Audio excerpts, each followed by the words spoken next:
agtidaadu maxay tahay aragtideeda waxay tahay madaxweynaha waqtigiisa dhamaaday inuu raba inuu asaga sida uu raba laga yeelo dadkuna qaarkood weli dhiigga caddaa kama dhamaan dhiiggooduna fresh ah ku jiro ma rabaan inay kelmadaas qaataan ama ay yeelaan annagana waa la qabnaa waxa ku horgudban waxay tahay kaala ii imow aan kuu taliye iyo iima talinay sida aan wada tashano ma ku aaminaya halkaas imow kaale aan wada tashano iyo ma wada tashano kaale aan kuu taliye sheekada maraysaa marka haddaan kuu soo koobo wallaahi oo bilaahi oo tallaa cunfi qabiil iyo nacayb qabiil iguma jiro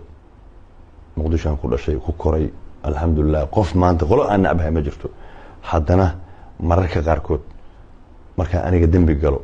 oo aan dad islaameed dembi ka galo waa inay adeeraday iyo awowayaashay ehelkay ay qaban karaan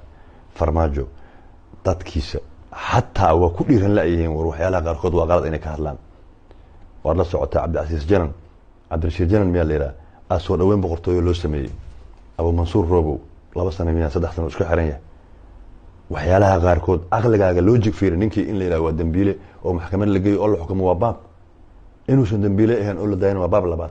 kan hadeer lagu eedeynaya inuu dad shacaba ku leeyahay gado ayaa soo dhaweynta aragtay iyo diyaaradaha aragtay iyo qarashka aragtay loo galay ma fahmaysaa aniga hadeertaan siyaasad ka sokow ganacsadaan ah canshuuraa laga qaadaa waa dhiibaa xoolahaygii ayaa diyaarada lagu raroyaa ma aamusaa ma seexana maanta jiifka aan seexdo ayaan berri ka shalaynaa waxaan ku talin lahaa aniga dadka reer muqdisho inta siyaasadda qaabka daran